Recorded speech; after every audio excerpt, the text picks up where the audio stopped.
na pravom, originalnom, da tako kažem, istočnom pravoslavlju, model slovenski pravoslavlja, srpsko pravoslavlje, svetosavlje, stvoreno je tek za vreme Svetoga Save. Tada smo mi počeli zaista da budemo,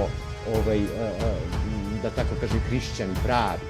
Do tada je to bilo prilično ili što formalno ili na silu su bili i pagani, znate. Ali znači, kad smo mi neki uspeli, albanski dokument s Kosova, to sam samo htio da kažem, kad smo mi uspeli za 250 godina hrišćanstva da stvorimo hiljade i hiljade ovakvih knjiga, za 250 godina, govorimo do kraja srednjeg veka, do kraja srednjeg veka, Albanci da su starosedaci na Balkanu, molim vas, oni bi bili, govorimo o tom 14. veku u Dečiju, 1000 godina bi bili utemeljeni u hrišćanstvu. 4 puta duže nego mi. 4 puta duže nego mi. Oni bi samo u jednom veku bi trebalo da stvore sve ono što se sad nalazi na Kosovu. Oni bi u jednom veku trebalo da stvore... Imali jedan pisani trag njihov. I iz 1565. To je prvi.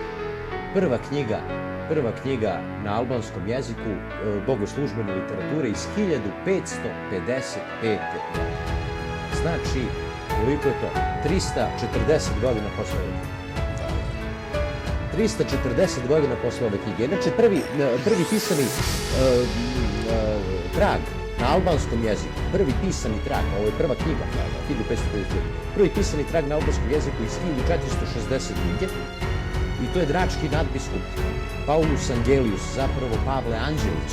On je Srbin bio, Srbin katolik, drački nadbiskup, inače on bio neka vrsta ministra spoljnih poslova. Hrišćan, naravno, rimokatolik.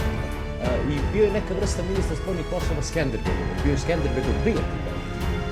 I on je, kao drački nadbiskup, on je rekao, a to se odnosilo dakle na okolinu Drača, rekao je, ukoliko nema sveštenika, možete obaviti obred sledećim rečima i tu je onda napisao na albanskom, u ime Oca i Sina i Svetoga Duha, krstite i tako dalje. Znači, to su prve reči zapisane, koje su ostale sačuvane, napisane na albanskom jeziku. Ali ne s Kosova, nego iz Albanije, to je Drač. Da bome, to je Drač. I pazite sad, šta je tu bitno? Kad oni govore o utemeljenju u nekom hrišćanstvu, te 1462.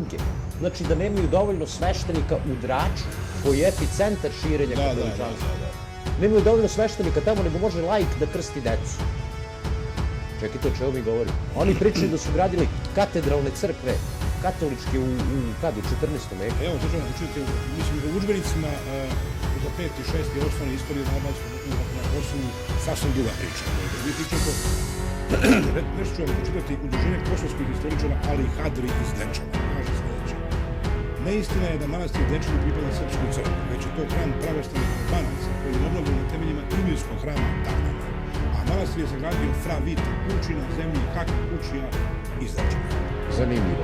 Manastir pravoslavnih Albanaca pravi Fra Vita Kuć. Fra Vita Kuć. Ne znam, možda je Gračanicu napravio neki kardinal iz Napulja. Ja šta mislite, možda ne minuti, nego neki kardinal iz Napulja napravio Gračanicu. Pazite, kontradikciju na djektu samo toj rečenici. Znači, hram pravoslavnih Albanaca pravi Fra. Fra to izraz za naravno monaha katolička.